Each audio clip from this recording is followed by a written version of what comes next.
Bonjour à tous et à toutes. On va attendre qu'il y ait un peu plus de monde qui se connecte. On va attendre 2-3 minutes et puis on commencera.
Alors, bonjour à tous et à tous, à ceux qui viennent d'arriver. On est 50, un peu plus de 50, donc je vous propose de commencer ce Cookinaire. Donc, bienvenue à tous pour ce Cookinaire organisé par les Insatiables dans le cadre de la Semaine nationale de lutte contre la dénutrition. Donc, je représente l'association Les Insatiables. C'est une association qui sensibilise et accompagne le grand public et les acteurs de l'alimentation autour des enjeux du bien manger et de la prévention de la dénutrition. Nous travaillons notamment avec la restauration collective pour remettre le plaisir au cœur de l'assiette à travers des formations, des outils et des événements comme ce Cookinaire. Donc, nous sommes ravis de vous retrouver aujourd'hui pour un moment gourmand, un moment concret et inspirant autour du thème du manger main en restauration collective.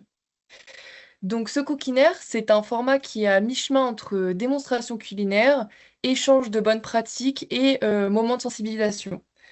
Pendant à peu près 1h15, 1h30, nous allons parler de nutrition, de plaisir, de dignité à table, mais on va aussi essayer de présenter des solutions concrètes pour adapter les repas quotidiens des résidents qui font face à la restauration collective. Nous sommes généreusement accueillis par l'hôpital Jean Jaurès du groupe SOS Santé. Donc, nous sommes dans de vraies cuisines professionnelles pour que la démonstration culinaire, elle corresponde au maximum à une situation culinaire réelle que vous pouvez rencontrer au quotidien. N'hésitez pas à nous dire dans le chat si l'écoute ou le visionnage au fur et à mesure des interventions est difficile, si vous avez du mal à entendre ou si vous avez du mal à voir, on essaiera de s'adapter. Pour animer ce temps, nous accueillons tout d'abord Arnaud de Lucas, pédiatre au CHU de Tours et membre du collectif de lutte contre la dénutrition. Nous accueillons aussi Salomé Gorsi, diététicienne qui œuvre au groupe SOS Santé, Donovan Kozlowski, chef cuisinier, Agnès Materon, référente nutrition chez Cisco France, et Aude Petitbon, chef de marché médico-social chez Cisco France. Moi, du coup, je suis Camille Hugo, je suis chef de projet chez Les Insatiables et je vais assurer le fil rouge de cette rencontre. Je vais un peu vous dire, vous exposer le déroulé de ce Cookineur. Donc, on va commencer par un éclairage du collectif de la lutte contre la dénutrition sur le contexte de cette semaine nationale. Puis, nous donnerons la parole à notre binôme diététicienne chef pour croiser les regards, pourquoi le manger main est bénéfique et comment l'adapter en cuisine. On aura une démonstration culinaire en direct. Et enfin, nous donnerons la parole à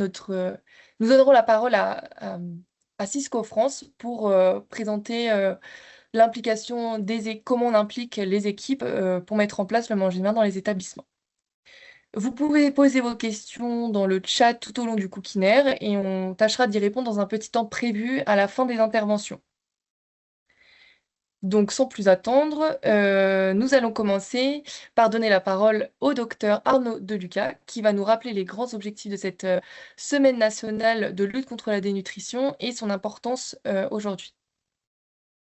Merci beaucoup. Je vois qu'il y a du monde de connecté, donc c'est déjà un bel événement en soi qu'il y ait autant de monde autour de cette visio. Comme cela vient d'être dit, je vais vous présenter les objectifs généraux de la Semaine nationale de lutte contre la dénutrition. Et donc, je suis membre du collectif et à ce titre, donc on va voir divers aspects. Diapo suivante. Donc tout d'abord, il faut redéfinir ce qu'est la dénutrition. Cette dénutrition, c'est un déséquilibre d'une balance énergétique, c'est-à-dire que ce qui est apporté ne correspond pas à ce dont la personne a besoin. Donc il n'y a pas assez d'apport ou les besoins sont accrus et déséquilibrés. Donc finalement, il manque d'énergie pour pouvoir fonctionner et ça entraîne de nombreuses conséquences. La première, c'est la perte du tissu adipeux, c'est-à-dire la graisse, mais c'est aussi et surtout la diminution de la masse musculaire, de la force musculaire, donc une perte de fonction, une perte de capacité. On peut moins bouger, on peut moins finalement arriver à effectuer les tâches du quotidien. Et comme il y a cette dénutrition qui s'installe, eh bien, on va avoir une fragilité plus importante. Donc, on va avoir plus de risques d'être hospitalisé, aussi plus de risques de décéder à cause des maladies. Et il y a un coût médico-économique qui n'est pas négligeable. Ça augmente les dépenses de santé que d'avoir une dénutrition, parce qu'il faut s'occuper de ça en plus. Et comme on vient de le voir, ça aggrave le pronostic. Alors, il y a une fatigue qui s'installe, qui est ressentie par les patients. Il y a aussi une diminution des capacités à bouger, capacité à réfléchir aussi. On se défend moins bien vis-à-vis des infections, donc la baisse d'immunité fragilise. Et puis, il y a plus de complications, comme je viens de vous le dire. Diapo suivante. Cette dénutrition, on en parle parce que ça concerne énormément de monde. On estime qu'en France, il y a 2 millions de personnes qui sont concernées par ce problème de dénutrition. Beaucoup les personnes âgées, mais pas que. Donc moi, je suis pédiatre, comme ça a été dit dans la présentation. Ça concerne aussi l'enfant, mais ça concerne les adultes, surtout dans ces populations-là, associées à la maladie, alors que la personne âgée, des problématiques d'autonomie et de dépendance vont participer également à l'installation de la dénutrition. Diapo suivante. Donc c'est pour ça que la Semaine nationale de dénutrition existe depuis quelques années pour essayer de promouvoir, de sensibiliser les gens à cette problématique. C'est une semaine d'action dans tous les secteurs possibles, donc du sanitaire au médico-social, mais aussi ailleurs que dans le secteur de santé, de façon à sensibiliser, à prévenir ces problèmes de dénutrition. Et donc, c'est un élément majeur. On va voir ensuite le nombre de participation qui ne fait qu'augmenter et on est ravis de cela. Donc, cette année, ce sera du 17 au 23 novembre, donc ça ne va pas tarder. Vous pouvez encore vous inscrire sur le site luttecontreladénutrition.fr en précisant votre action jusqu'au 14 novembre. Donc, il est encore temps de le faire. On peut faire ça partout en France. Et vous avez vu qu'en bas de page, qu'il y a le soutien d'instances majeures gouvernementales, aussi l'assurance maladie, Manger Bouger, l'assurance retraite, le CNSA. Donc, beaucoup d'organismes soutiennent cette semaine-là et nous en sommes également très contents. Alors, qui ça concerne? On a dit que c'était dans tous les milieux. On a dit la partie sociale, médico-sociale, établissement de santé. On a dit que ça pouvait aussi concerner d'autres milieux. Donc, les professionnels de santé de premier recours, donc autrement dit les professionnels libéraux, médicaux et paramédicaux, mais aussi le secteur associatif et également les entreprises. Et quels types d'actions peuvent être développées? Eh bien, tout type d'action est envisageable dans la mesure où, bien sûr, ça sensibilise aux problèmes de dénutrition, que ce soit via les webinaires auxquels vous êtes en train de participer, que ce soit de la communication papier, numérique ou par d'autres canaux, et notamment les réseaux sociaux, une sensibilisation en vis-à-vis avec des personnes, mais aussi des stands tenus dans des établissements. Ça peut être des séances de formation, qu'elles soient par webinaire ou aussi par événement local. Ça peut être des éléments de prévention de tout ordre, et puis aussi des actions de dépistage, c'est-à-dire là plus dans la partie soins, de pouvoir mieux détecter les personnes qui souffrent de dénutrition ou qui sont à risque de l'être, de façon à mieux les prendre en charge. Donc, en chiffres, ça représente énormément de bonne volonté et de dynamisme pour cette semaine de la dénutrition. On peut comparer 2024, l'édition précédente, avec l'édition qui va arriver dans les prochaines semaines. Vous voyez que le nombre d'actions recensées a doublé, puisqu'on va être à 15 000 cette année, plus de 15 000. Qu'en termes de projets labellisés, on passe de 2600 à 3700 projet. Donc là aussi, un grand succès par rapport à tout ça. Les kits qui peuvent être envoyés, donc c'est un peu trop tard pour les demander, mais il y a des kits de support de différents ordres, des affiches, des flyers, etc., qui sont disponibles et qu'on pouvait commander. Donc là, les kits commandés ont encore été plus importants. Et puis, flyers aussi en nombre majeur, là, quasiment doublé également, 1,5 million de flyers envoyés. Donc, ça prend des proportions gigantesques, on en est très content. Avec également donc, 3100 organisations donc, qui valorisent les 15 000 actions sur cette semaine-là. Vous avez ici le programme de la semaine. Je ne vais peut-être pas les détailler un par un, mais vous voyez qu'il y a des webinaires pour la personne âgée. Je vais assurer moi-même un webinaire sur les maladies cardiaques de l'enfant et la dénutrition. Il y a des cours de cuisine, il y a des nutritions et cancers, il y a l'activité physique, les troubles du comportement alimentaire, l'orthophonie, la santé mentale, le lien avec le microbiote, également la partie santé bucco-dentaire, l'autonomie chez la personne âgée, etc. Donc tout ça, c'est des événements qui vont bien remplir cette semaine et auxquels vous êtes bien sûr invités à participer. Et donc, il reste à présenter les contacts et notamment les réseaux sociaux. Donc, sur LinkedIn, on peut suivre le collectif de lutte contre la dénutrition. On peut aussi s'inscrire à la newsletter à partir du site internet. Et puis, vous avez ici l'adresse mail de contact qui permet d'échanger, voilà, voir comment on peut faire pour aider au montage d'événements autour de la semaine nationale et également renseigner, orienter et donc être à votre service pour répondre à vos questions. Je vous remercie. Merci beaucoup, Arnaud, pour cette introduction et pour ce rappel important. Donc la dénutrition, c'est une réalité qui touche tous les publics. Donc ça touche encore beaucoup trop de personnes âgées. Je fais le pont avec nos interventions après.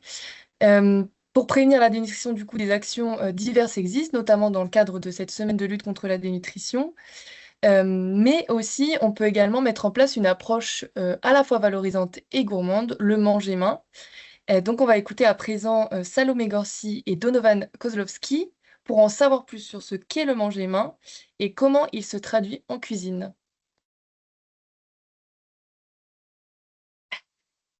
Qui commence. Donc, le manger main, en fait, c'est issu donc de l'anglais finger food. Donc, c'est des plats qui sont directement à manger avec les doigts. On ne va pas avoir besoin d'utiliser une fourchette, un couteau, une cuillère. On a vraiment uniquement besoin de nos doigts. C'est un confort pour le résident ou le patient. C'est une facilité à manger. C'est vraiment ce qu'il y a de plus simple. Et en tout cas, ça va être destiné à des patients qui ont des problèmes de praxie au niveau donc des mains, qui vont ne plus savoir utiliser leur couvert. Et de ce fait, on va toucher plusieurs typologies de patients, donc notamment les patients avec des troubles cognitifs, des patients qui vont avoir des handicaps physiques, qu'est-ce que on oublie forcément parce que c'est le stress du live. Je te laisse enchaîner sur les techniques de préparation d'aliments. Alors, ça peut se faire avec de la gélatine, soit ce qui est plus utilisé, c'est du texturant Knorr, c'est facile d'utilisation, ou de l'agar-agar, qui est un gélifiant à base d'algues 100% naturel. Alors ça, c'est l'équivalent de la gélatine, mais en poudre et avec une facilité d'utilisation, un temps de prise rapide, entre 10 et 15 minutes. À savoir que là, on va faire attention dans l'utilisation de ces texturants d'un point de vue diététique, c'est qu'on va essayer de les varier un maximum. Pour pas qu'on ait toujours que des texturants à base de gélatine ou à base d'agar-agar, on va avoir des texturants un peu plus naturels comme la chapelure, comme on avait le pain de mie aussi, qu'est-ce qu'on utilise encore tout ce qui est liant avec de l'amidon, la fécule. L'idée, en fait, c'est venir de varier un maximum vos texturants en fonction des recettes, bien sûr, pour que les patients n'aient pas toujours le même type de texturant. Au risque d'avoir les effets indésirables, en fait, des texturants. Et que ce soit carrément écœurant à force. Bien que ça n'ait pas de goût. Petite précision ici, le manger-main ici va vous être présenté de manière mixée, à savoir que ce n'est pas obligatoire que ce soit mixé. Nous-mêmes, on fait déjà du manger-main en fait, dans notre quotidien, que ce soit lors des apéros dînatoires ou quand vous mangez des frites avec les doigts, les croque-monsieur, les quiches éventuellement. Donc en fait, le patient ne va pas avoir besoin nécessairement d'avoir une alimentation mixée pour passer sur du finger food. Tout peut être fait en manger-main à partir du moment où il y a un besoin pour le patient. Parfois, c'est juste de la déco ou de la présentation qui peuvent aider à faire du manger. Carrément. Et du coup, on va vous présenter une carotte râpée en manger-main. Voilà, donc ça se présente comme ceci, de la carotte râpée, du texturant, une vinaigrette maison et qu'est-ce que et l'enrichissement. Voilà, l'enrichissement, on utilise de la vache qui rit pour enrichir. Super, bah merci. Donc après la théorie, on va passer à la pratique avec la petite démonstration culinaire. On avait juste voulez-vous faire un petit sondage dans le chat pour toutes les personnes présentes qui regardent ce Cookinaire. Est-ce que vous avez déjà testé dans votre établissement ou avec certains patients le manger main? Donc vous pouvez mettre oui ou non. Et après, on passera à la démonstration culinaire. Comme ça, ça nous donne aussi une idée de si vous avez déjà testé ou non. Donc, on regardera après les réponses. On va passer à la démonstration culinaire. Donc, Donovan et Salomé, c'est à vous. Alors, très simple d'utilisation. On met tous les éléments par rapport au dosage dans le mixeur. Donc là, on est sur 500 de carottes, 80 g de texturant, 125 g de vinaigrette et 250 g de vache qui rit pour réaliser un manger-main à base de carottes mixées.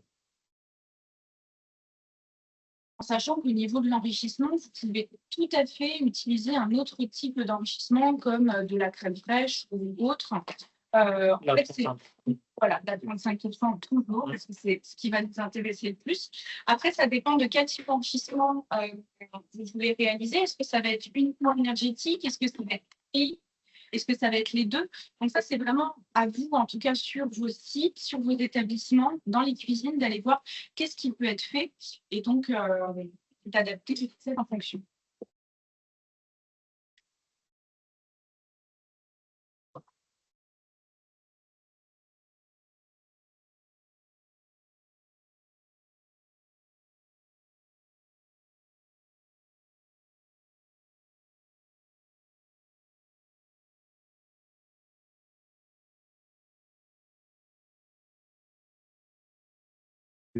Pour le bruit, de faire un bruit. Ça risque de faire un petit peu de bruit avec le robot coupe.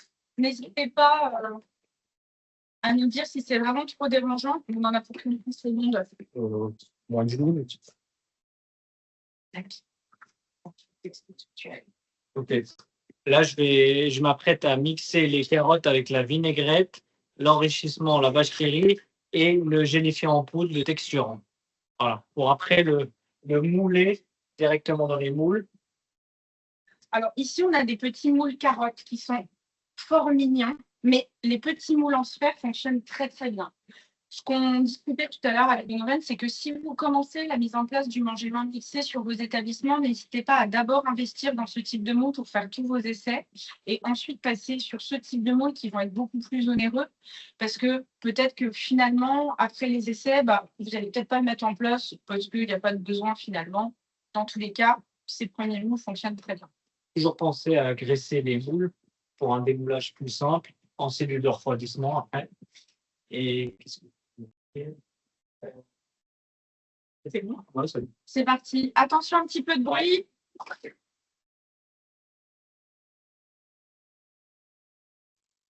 On n'entend pas du tout le bruit, c'est parfait.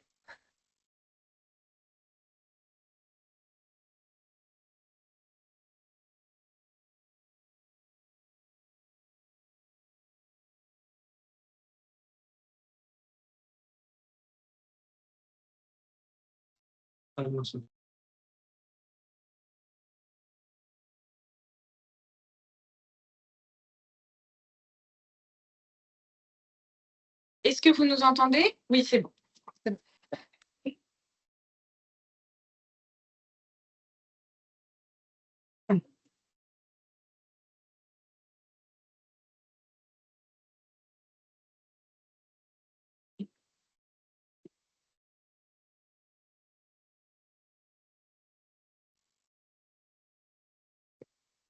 Alors dans le chat, on a une question au niveau de l'hygiène. Combien de temps à l'avance peut-on réaliser le manger main, notamment par exemple sur cette recette-là qui est en train d'être préparée? J'ai pas entendu la question, pardon. C'est au niveau des questions d'hygiène. Combien de temps à l'avance on peut réaliser des recettes manger main, notamment celle-ci?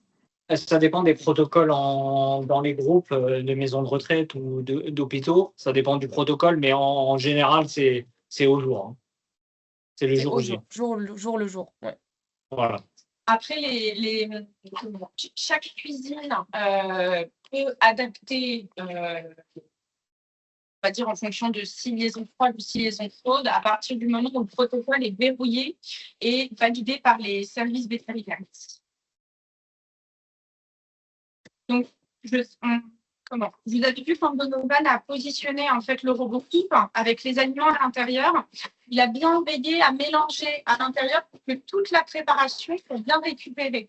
Évidemment, il a surveillé aussi à travers le robot coupe. Donc, l'idée, c'est de faire comme à la maison quand vous avez une pâte à gâteau ou bien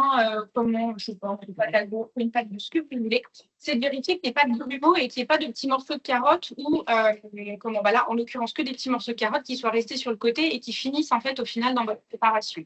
Donc ça, c'est quand même un petit point d'attention à avoir pour après, derrière, pouvoir avoir des manger main de qualité. Après, pour les règles de misselage, pas plus d'une minute, sinon la préparation commence à chauffer, on dépasse la bonne température.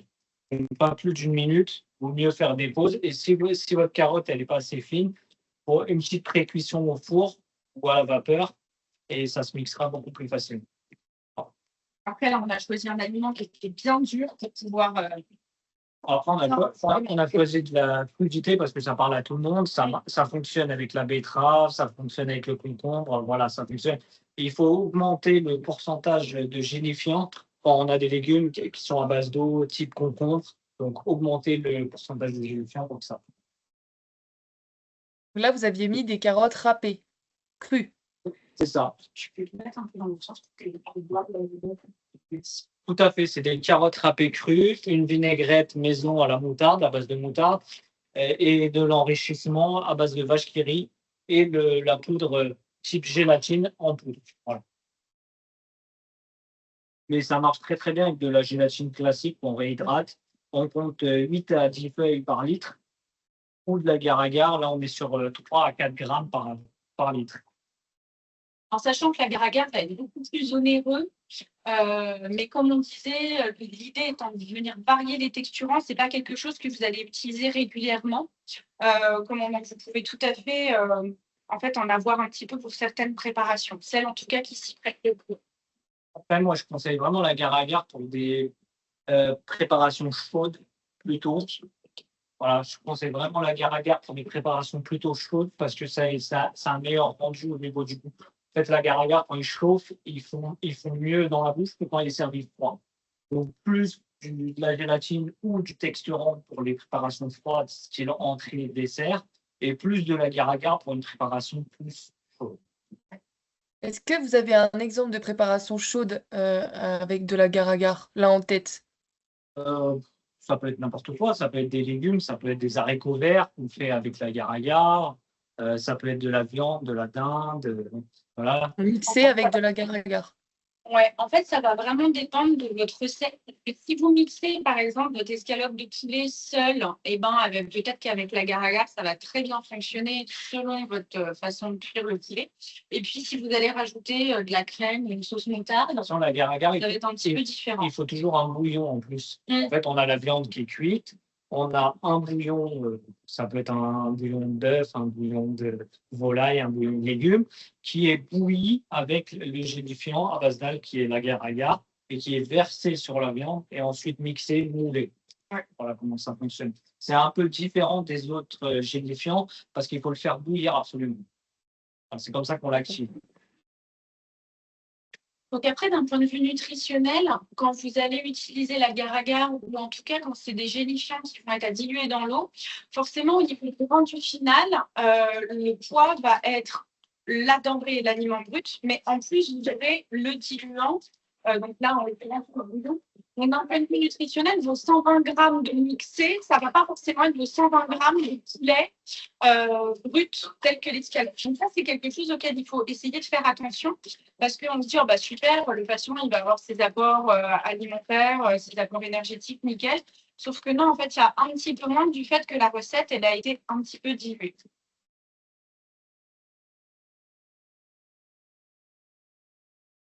Après, l'agar-agar, c'est comme le texturant, c'est un temps de prise de moins de 20 minutes.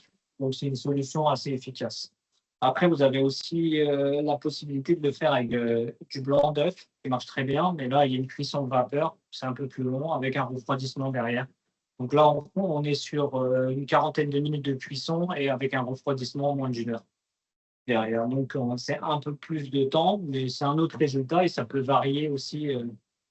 Ça peut se faire en ballotines, découpé.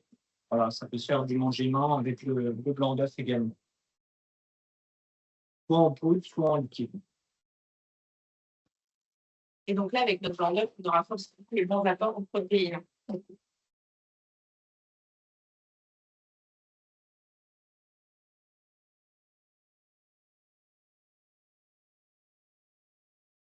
Donc là, la recette, elle est terminée. On va mettre ça en cellule de refroidissement et on revient après pour la dégustation. Et donc, combien de temps en cellule de refroidissement? Il arrive.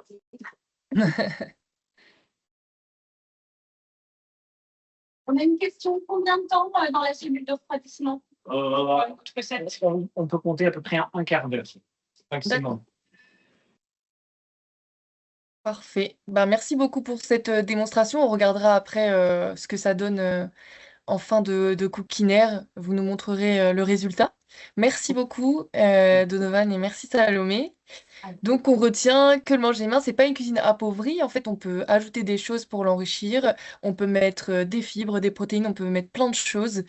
C'est une cuisine qui est un peu repensée, où on peut faire un peu appel à la créativité. Donc, c'est pas seulement une technique en cuisine, c'est aussi un projet global qui implique toutes les équipes d'un établissement. On va répondre à la question comment faire pour que tout le monde s'y retrouve, comment lever les freins parfois culturels autour de cette pratique. Et pour parler de tout ça, donc il y a Salomé qui va à nouveau intervenir, Donovan également, mais aussi Agnès Maton, référente nutrition chez Cisco France, qui accompagne au quotidien des établissements médico-sociaux sur ces questions d'implication des équipes, de plaisir et de nutrition. Agnès, je vous laisse commencer.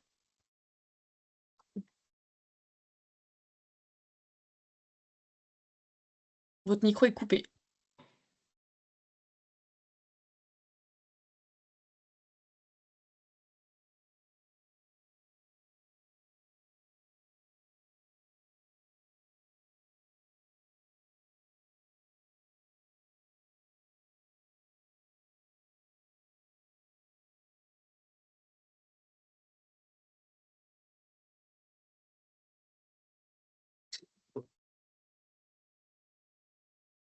On ne vous entend pas.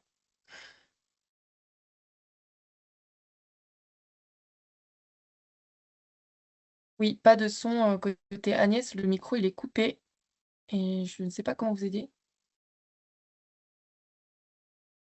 Peut-être que en attendant que Agnès réussisse à réactiver son micro, Salomé, vous pouvez prendre la main Oui, oui, bien sûr. plus sur le sujet, du coup, on va être plus sur le sujet des dédramatisation du manger main et dignité. Donc, c'est vrai qu'un patient qui va être hospitalisé, que ce soit à l'hôpital, en SMR ou bien encore en EHPAD, tout de suite, on a un sentiment de perte d'autonomie. Donc, l'idée, même au niveau nutritionnel, ça va être de lui apporter un maximum d'actions à faire lui-même. Et notamment dans l'acte alimentaire, on va avoir cette importance de lui redonner toute son autonomie, toutes les possibilités pour qu'il puisse se débrouiller seul. Donc, ça part, en tout cas, dans toute la prise des repas, que ce soit le petit déjeuner, que ce soit les collations, le repas de midi ou le repas du soir, on va chercher à l'autonomiser. Donc, vis-à-vis de ça, la dédramatisation, elle va se trouver non seulement au niveau du patient, dans l'action du manger-main, mais aussi au niveau des soignants. Parce que parfois, les soignants vont se dire, bon, bah voilà, c'est beaucoup plus compliqué à mettre en place, on n'a pas suffisamment de personnel, etc., etc. Dans tous les cas, il ne faut pas hésiter à faire des tests. C'est-à-dire qu'il y a peut-être une journée par mois ou par-ci, par-là qui vont être ciblées pour pouvoir mettre en place au début peut-être uniquement l'entrée, comme on a fait là aujourd'hui. Tiens, aujourd'hui, c'est entrée, manger, main et on voit comment ça fonctionne. Et puis ensuite, on peut essayer de le faire pour le dessert et puis après pour le fromage. Et ensuite, on peut passer au plat. L'idée, en fait, c'est vraiment d'y aller petit à petit pour que tout le monde puisse avancer en même temps et que les patients s'habituent. Parce qu'au début, il va y avoir une indication d'alimentation manger-main et puis les patients qu'on a toujours forcés à avoir leur cuillère, leur fourchette à la main, du coup, ils ne savent plus comment faire. Et donc, il ne faudra pas hésiter à retenter encore et encore, comme pour les enfants quand ils n'aiment pas les carottes au début. Il faut leur représenter cette fois. Pas pareil avec les patients. Pour donner le plaisir de la mâche. Oui, carrément. Super. Et donc, de déglutir dans le tout. Ça marche, merci beaucoup Salomé. On peut reprendre du coup avec Agnès qui normalement a réglé le problème. Oui, j'espère qu'on m'entend, c'est bon? Parfait, c'est bon, Ouais, nickel. désolée, j'avais un petit souci effectivement de connexion. Bon, ça arrive. Voilà. Donc du coup, oui, effectivement, bon, moi, je vais juste tenter de vous apporter deux, trois conseils généraux, en tout cas, pour réussir la mise en place du manger-main dans les EHPAD, suite aux différentes expériences justement qu'on a pu avoir. Donc là, on va avoir une vision un peu macro aussi. Je pense que c'était très important pour commencer de parler du point numéro 1, et pas des moindres, c'est juste un point essentiel. C'est le fait qu'il faut que le projet il soit pluridisciplinaire et coordonné. Alors pourquoi? Bah, parce que j'ai trop entendu cette phrase des fois de chef de cuisine qui nous dit bah, on m'a demandé de faire du manger main, qu'est-ce que vous avez chez Cisco à me proposer? Donc non, bah, le manger main, ce ne sont pas que des produits, c'est pas que des techniques culinaires, c'est aussi un véritable concept en fait et puis une solution complète. Donc à la base, bah, ça va fonctionner que si on a l'implication et la motivation de tout le personnel de l'EHPAD. Donc que ce soit la direction, que ce soit bien sûr les cuisines, médecins coordonnateurs, diététiciens, tout ce qui est soignant bien sûr, animateurs, infirmiers, etc. Donc une fois qu'après, bah, on décide de lancer le projet, ce qui va être primordial, c'est le point numéro 2. Et en général, c'est pas le plus simple, celui-ci. C'est justement, et Salomé en a un petit peu parlé, c'est voilà, il faut que derrière, on puisse identifier vraiment les personnes qui nécessitent en tout cas cette alimentation. Alors, c'est pas parce qu'on a des personnes Alzheimer, justement, 10 personnes mettons sur la structure, qu'on va tous leur donner du manger main. Justement, on va étudier, comme on disait, tout ce qui est troubles cognitifs, etc. On va essayer de voir en fait à qui on peut déterminer ça. Alors moi, j'ai juste cité quelques exemples, mais effectivement, ça va dépendre complètement de l'EHPAD. On peut avoir Madame Dupont, par exemple, je ne sais pas, qui tremble pour le coup et qui se salit souvent. On peut avoir Monsieur Rémy qui reste pas assis et qui déambule. Ou alors quelqu'un en fait qui joue avec la nourriture aussi. Voilà, donc c'est quelques exemples concrets sur lesquels on va pouvoir se poser la question, en tout cas si on met en place le manger main ou pas. Donc là encore, bah, le rôle de chacun, il est très important. Et on peut prendre d'ailleurs le cas des aides-soignants, parce qu'eux, ils ont un rôle central dans l'accompagnement au quotidien. Ils observent justement le comportement alimentaire, ils aident à la prise justement des repas, et donc ils peuvent surveiller aussi l'apparition des troubles de la déglutition. Et une fois qu'on a identifié ça, va en découler le type de manger-main. Et là aussi, pareil, Donovan et Salomé en ont bien parlé, c'est que bah, pour le coup, on peut avoir des choses où ça va nécessiter du manger-main texturé, notamment quand on a des personnes qui ont des troubles de déglutition.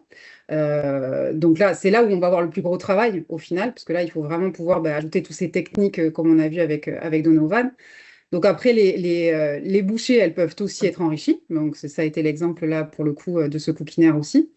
Et après, on peut avoir le fameux manger-main classique avec des petites bouchées façon un peu snacking. Donc, ça peut être bah, effectivement boulettes de viande, beignets de légumes, ou alors des petits desserts style voilà, les macarons, les financiers, etc. Notamment pour les personnes qui déambulent beaucoup. Ensuite, l'un des points aussi essentiels, troisième point, c'est la formation des équipes. Donc là, ça concerne aussi bien les soins que la cuisine, puisqu'en fait, les soins, bah, justement, on va pouvoir les aider justement à déterminer à quelle personne on va proposer le manger-main. Et puis en même temps, donc pour la partie cuisine, bah, ça faisait justement l'objet là, c'est tout à fait du concret. C'est que là, on voit, voilà, qu'est-ce qu'on peut mettre en place comme technique de cuisine, des idées recettes, exactement ce qu'on a vu tout à l'heure. En quatrième point, donc ce qui m'a paru important aussi, c'est la notion de partager, s'entourer. Alors quand je dis ça, c'est assez général, mais en fait, ce qu'il faut, c'est qu'une fois qu'on le met en place, il faut pouvoir partager son projet avec d'autres EHPAD qui l'ont mis en place, avec bien sûr des associations comme justement les Insatiables. Je pense qu'il faut utiliser les réseaux sociaux pour trouver à la fois des informations, pour s'inspirer bien sûr d'expériences et d'experts qui partagent justement beaucoup de pratiques. Il faut échanger avec nous aussi, fournisseurs. Parce que pour le coup, bah, nous, voilà, on vend des produits et donc forcément, quand vous avez des commerciaux qui viennent vous voir sur le terrain, bah, on va pouvoir aussi aider à cibler des produits ou des recettes en fonction des besoins. Voilà, s'il se trouve qu'il n'y a que 2 personnes qui sont en manger main sur un établissement, et ben, du coup, le commercial va adapter notamment des produits qu'il va lui vendre en petit conditionnement. Enfin, c'est plein de petites choses un peu dans ce détail-là. Le dernier point, et pas des moindres aussi, c'est la communication avec les familles, puisque là encore, ben, on voit trop de professionnels qui ont peur, voire honte, de dire aux familles que les anciens vont manger avec les doigts. Donc la communication, elle est juste essentielle. Et là, pareil, Salomé en a parlé tout à l'heure, je crois qu'il faut vraiment dédramatiser le manger main. On fait tous du manger main. Qui n'a pas fait d'apéritif dînatoire? Qui n'est pas allé au fast-food avec ses enfants? Ou bien manger un sandwich le midi? Donc, il n'y a rien d'indécent et bien au contraire, l'objectif, là pour le coup, on est bien sur le fait de redonner l'autonomie à la personne. Donc, il ne faut pas hésiter d'ailleurs, je pense, à impliquer les familles lors des réunions qu'on peut faire, des dégustations, des repas, bien sûr, pour les associer pleinement au projet. Donc, ce que je pourrais juste dire, en tout cas en conclusion, c'est que bien que la restauration, finalement, en EHPAD, c'est la restauration collective. Pour autant, elle évolue sensiblement, je trouve, vers des démarches de nutrition individualisée, où on va tenir compte justement des besoins, des goûts, des handicaps, etc. Donc oui, il peut y avoir des incertitudes quand on voit ce que ça implique, la mise en place du manger main, parce qu'il peut y avoir, comme on disait, 1, 2, 3, 10 personnes sur l'établissement, mais, et là je fais un grand mais, hein, avec beaucoup de majuscules, on y arrive, quoi. Et quel plaisir à un moment donné de rendre justement cette autonomie à nos aînés qui n'en avaient plus, et surtout de leur redonner l'envie de manger et d'être fiers de manger seuls. Voilà. Merci beaucoup Agnès, hyper intéressant sur ces éléments importants dans la mise en place du manger main. On va revenir un petit peu plus spécifiquement sur votre point 3, la formation des équipes de cuisine avec du coup Donovan. Comment en fait comment se passe la transmission entre le besoin du soin et la cuisine? Comment on implique les équipes de cuisine justement sur la mise en place du manger main? Pardon, on a un petit souci de batterie du téléphone. C'est bon. C'est bon, c'est réglé. C'est calé. Ne bougez pas. Voilà. Désolée si on vous donne un petit peu la musique du gâteau de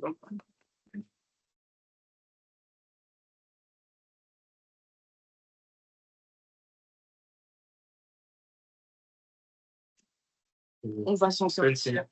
Alors, comment on implique les équipes? Par de la formation, soit chez des prestataires, soit en interne, démonstration, ateliers.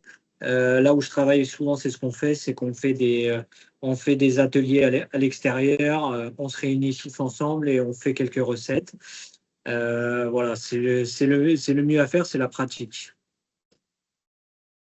Le partage avec les équipes soignantes aussi, je dirais, parce que, mine de rien, on a souvent tendance à scinder les équipes soignantes des équipes de cuisine, alors qu'en fait, elles vont vraiment travailler ensemble dans cet objectif de mise en place du manger main. Donc, il ne faut pas hésiter à faire des formations communes où, pour le coup, les services de cuisine...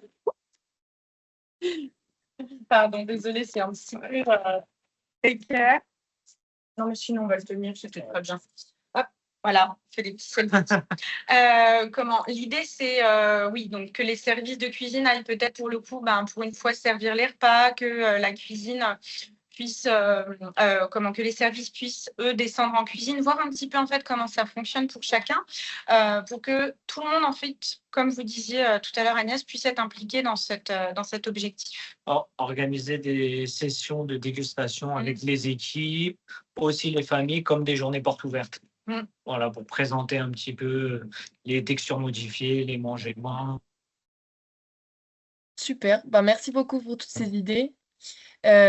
Donc en fait, avec vos retours, on comprend que c'est vraiment en fait la mise en place d'un manger main dans des établissements, c'est vraiment un projet collectif qui allie et le soin et la cuisine et la direction et évidemment du coup les familles. Donc c'est dans cette logique d'accompagnement global que Cisco s'engage auprès des établissements et du coup on va donner la parole à notre dernière intervenante, Aude Petitbon, chef de marché médico-social, pour découvrir comment sur le terrain Cisco soutient concrètement la prévention de la dénutrition. Donc oui. Aude, c'est à vous. Vous m'entendez bien, c'est bon? On vous entend bien. Donc en complément, je voulais mettre un peu l'accent sur le rôle des distributeurs en fait dans cette lutte contre la dénutrition, puisque les distributeurs sont des maillons essentiels en fait dans la prévention et la prise en charge des convives. On sait que l'alimentation, c'est une des clés principales d'entrée dans la santé et le soin des personnes âgées, mais en fait notre démarche, elle doit aller au-delà du fait de fournir des produits qui sont bons, sûrs et adaptés. Donc, comme l'ont dit plutôt Donovan et Agnès, on a vraiment l'accompagnement et la formation qui sont des leviers structurants pour cette lutte contre la dénutrition. Et donc, cet accompagnement chez Cisco passe notamment par notre équipe spécialisée sur le terrain, donc en nutrition, dont Agnès fait partie, et qui peuvent donc aider et conseiller les établissements dans la mise en place donc de nouveaux procédés, de nouvelles pratiques, telles que par exemple le manger main, mais également pour que l'accompagnement il soit constant. On a aussi une assistance qui est dématérialisée, qui est Nutri-Service, et qui permet de répondre toujours sur des besoins et des demandes selon les besoins qui sont demandés, mais sur la nutrition. Et donc sur la slide suivante, c'est de cet accompagnement, de ce besoin de former et de sensibiliser qu'est né en fait le partenariat entre Cisco et les Insatiables. Donc le but là, c'est de fournir des outils et des supports qui sont à disposition de tous. Donc notamment, vous avez ce Cookinaire que vous êtes en train de regarder, mais vous avez également un livret gourmand qui est mis à jour chaque année, donc que vous pouvez télécharger via le QR code sur l'écran, dans lequel vous retrouverez donc des recettes qui sont adaptées pour prévenir de la dénutrition, que vous pourrez donc refaire dans vos établissements. Et on mène aussi donc des actions, par exemple des ateliers en EHPAD, qui sont des ateliers de cuisine qui permettent de solliciter en fait les résidents pour préserver l'autonomie, susciter l'appétit. C'est des moments de convivialité aussi qui les impliquent dans ce moment du manger, du repas. Et donc c'est un ensemble d'actions qui vont vraiment aider à prévenir de la dénutrition. Donc pour le mot de la fin, ce que je voulais dire, c'est que le distributeur, c'est plus qu'un distributeur. En fait, on se doit d'être un partenaire du quotidien pour l'ensemble des équipes qui sont au contact des convives. Merci beaucoup, Aude. Merci aux intervenants pour toutes vos interventions. On avait une petite question dans le chat. On va pouvoir répondre aux questions qui ont été mises dans le chat. Donc pour l'instant, on avait répondu à une et il y en a une deuxième. On va répondre à celle-ci. N'hésitez pas, tant qu'on répond à cette première question, à mettre d'autres questions dans le chat, à poser vos questions. C'est le moment un peu du temps d'échange. Du coup, on va répondre à la question de Madame Four. Nous avons beaucoup de difficultés à pouvoir intégrer ces prestations manger, donc manger main, j'imagine, car les équipes ont déjà trop de travail. Avez-vous des pistes pour limiter la surcharge de travail? Donc, qui veut répondre, répond. Peut-être orienter la question côté Donovan, vu que vous faites face à ces questions-là quotidiennement en cuisine. Oui, tout à fait. C'est le premier retour des équipes, mais en fait, quand on les accompagne et qu'on leur montre, ça devient un automatisme. Donc, que ça soit le manger main, que ça soit le mixé moulé, voilà. Après, c'est des choses, au début, les équipes, elles pensent que ça leur ajoute du travail, mais après, ça devient une facilité parce que ça devient un automatisme.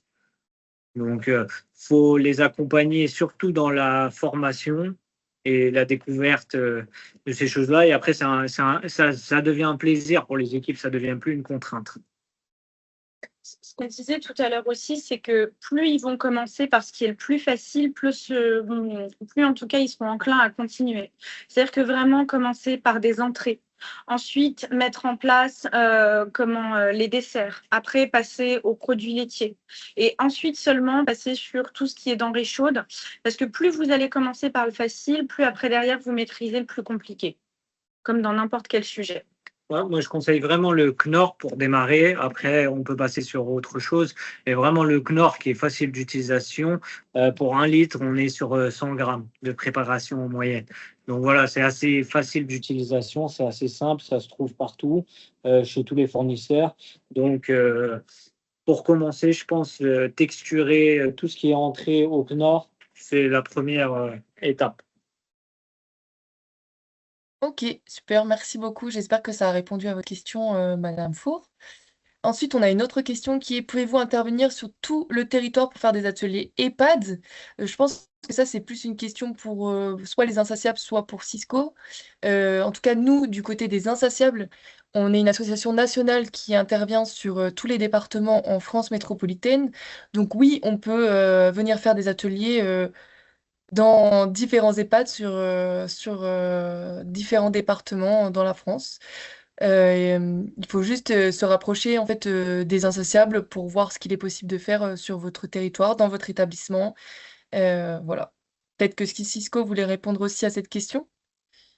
Je suis alignée avec ta réponse, parce que de notre côté aussi, nos responsables nutrition sont répartis pour pouvoir couvrir toute la France. Donc, les ateliers sont faisables aussi sur toute la France côté Cisco. Super, j'espère qu'on répond aussi à votre question. Une autre question de Madame Launay, c'est: est-ce que vous avez mis en place l'ITSI en même temps? Est-ce que ça parle à quelqu'un cette question? Les IDDSI. Ah, Les les IDDSI, en fait, IDDSI. c'est les grades de texture. Ah oui, oui, oui, bien Donc, sûr. vous allez Ça me parle. avoir le grade 7, le grade 7 bis, je ne sais jamais son nom, celui-là. Donc, ça, c'est le noir. Ensuite, vous avez le bleu, ça, c'est texture. Pardon, je réfléchis, texture 6. Ensuite, vous avez le orange, texture 5. Ensuite, texture 4, c'est le vert. Texture 3, c'est le jaune. Et donc, si on repart dans l'autre sens, ça fait texture hachée, texture, non, texture tendre, texture hachée, texture mixée, texture liquide. Donc On est ça, bon. la question du coup, c'était: est-ce qu'on met en place donc ces différentes textures en même temps que le manger-main? Je pense que c'était Alors, est-ce mettre que c'est à possible? la fois, en tout cas, si le projet est de mettre en place à la fois les textures IDDSI et de manière séparée le manger-main, je trouve que ça fait un gros projet. D'abord, on met en place les textures et après, on met en place le manger-main. Si après, une fois que ça, en tout cas, si les textures, elles sont bien en place chez vous, à ce moment-là, et qu'elles sont maîtrisées surtout par les équipes, parce que c'est pas parce que je maîtrise le manger-main que je vais forcément maîtriser toutes les textures. L'idée, c'est l'idée, c'est de pouvoir y aller progressivement. Commencer vraiment par la texture qui va être la plus prioritaire sur votre établissement en fonction des besoins des patients. Et puis, peut-être de venir ajouter des textures IDDSI si nécessaire. Là, on vous a présenté, par exemple, la texture IDDSI numéro 4. Enfin, on va vous la présenter parce que c'est prêt. Mais vous pouvez y aller d'ailleurs, justement. J'allais dire, nous pouvons- Alors, peut-être avec Alors, est-ce que Sofiane, vous voyez bien? Ouais, je prends notre assiette. Alors là, c'est moulé en forme de carotte. On voit bien. Et ici, c'est découpé avec les sphères. Il y a aussi une autre petite carotte qui est ici. Et donc, en fait, les sphères, elles sont vraiment mises en petits morceaux pour que ça puisse être attrapé avec les doigts. Parce que, en fait, si vous laissez la sphère complète, avec les bords ronds, ça va glisser et le patient, il va en avoir. Alors, dans tous les cas, il en aura un peu sur les doigts et c'est quelque chose de normal. Et c'est ça qu'on va venir aussi démocratiser avec les familles, avec les soignants. Et parfois même avec les patients parce que ça pourra les rebuter un petit peu. Et vraiment, l'idée, c'est de venir attraper avec les doigts. Après, il faut que c'est une texture quand même assez fondante. Voilà. Ça, c'est une trace. Il faut que ça soit trop pâteux dans la bouche. Alors attention, je vous coupe. Moi, chez moi, l'image, elle est figée. Sur la grosse caméra ou le téléphone? Le téléphone. D'accord. Donc, c'est mieux si on regarde ici. Mettez-vous Okay, sur la... Voilà. Pas de problème. Merci. Une texture qui s'écrase quand même. Voilà. Donc là, on vient le faire avec la cuillère. Ça, c'est une préparation que Donovan a faite tout à l'heure. Donc, elle a eu le temps de réchauffer un petit peu, une bonne demi-heure quand même. Donc, c'est quelque chose où là, forcément, si on fait une prise en main avec les doigts, je vais tester. Hop. Ah, et quoique, ça tient drôlement bien.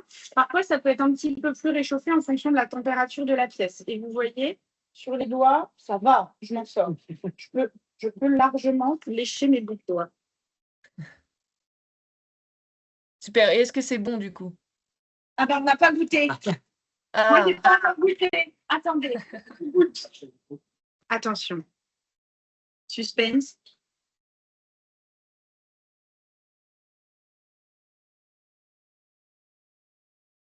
On sent bien la vache qui rit. On sent bien la vinaigrette à la fin. Et on a la carotte aussi. On est bon. Test réussi. Super. Ben, merci beaucoup. On n'avait pas d'autres questions dans le chat. Ah si. On a une autre question. C'est au niveau du manger-main chaud à plus de 63 degrés. Comment cela se passe pour les résidents? Donc encore une question plus du côté de la cuisine. Alors, les manger-main à plus de 63 degrés, c'est ça la question? Oui. Oui. Ah bah Comment alors, on fait pour... alors là, ça sera de l'agar-agar ou du blanc d'œuf. Voilà. L'agar-agar, il résiste jusqu'à une température de 110 degrés. Voilà. Pas d'humidité, que du sec, pas de micro-ondes. Mais ça peut résister jusqu'à 110 degrés. Et sinon, ça peut être au blanc d'œuf. Voilà. En ballotine, découpé. Mais pas de gélifiant à base de gélatine, par contre. Je pense peut-être la question aussi, c'était plus pour la prise en main, Ouais. Pour la pour prise ne en pas se main, brûler. quand vous allez, ouais, tout à fait. En fait, quand vous allez avoir le service, évidemment, il y aura un petit temps, je dirais encore, enfin, quand je dis petit temps, c'est petit temps, où avant de servir, c'est-à-dire que vous servirez d'abord les entrées et ensuite vous aurez le service du plat principal qui aura eu le temps de refroidir légèrement. Globalement, il y a une cuisson à 63 degrés, mais après, le service ne doit pas forcément se faire à 63 degrés. Il doit être au-dessus de 63 Il degrés. doit être au-dessus de 63 degrés, mais Voilà, ça va. pour du chaud Ça va et être en dessous de 10 degrés pour du froid. Ok. Mais les patients ne se brûlent pas. Ouais. Vu le nombre de... On n'a jamais eu d'accident. Vous n'avez jamais eu d'accident de brûlure. Super, merci pour le comprennent, ça. Ça va. merci pour la réponse.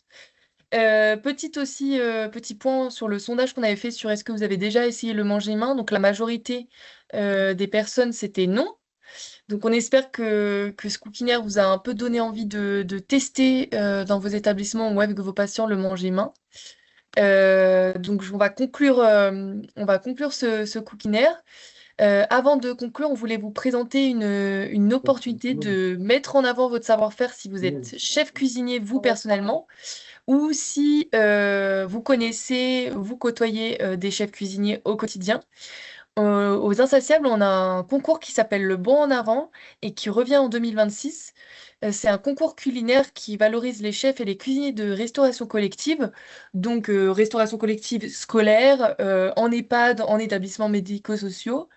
Les inscriptions, elles ouvrent en janvier, mais les pré-inscriptions sont déjà ouvertes. Si vous souhaitez en savoir plus ou assister à une de nos réunions de présentation de ce concours, n'hésitez pas à poser toutes vos questions à l'équipe organisatrice. On a un site internet qu'on va vous partager dans le chat, Le Bon en avant. Et avant de se quitter, un grand merci aussi à tous nos intervenants, donc Dr Arnaud Deluca, Salomé Gorsi, Donovan Kozlowski, Agnès Materon et Aude Petitbon. Et bien sûr, merci à toutes et tous d'avoir assisté à ce Cookinaire. Et merci encore à nos partenaires Cisco et au collectif de la lutte contre la dénutrition pour leur engagement et cette belle semaine de lutte contre la dénutrition. Petit point aussi sur le replay. Normalement, vous allez recevoir automatiquement le replay par mail et on mettra aussi le replay sur YouTube. Voilà, merci beaucoup. Merci. Merci. Merci.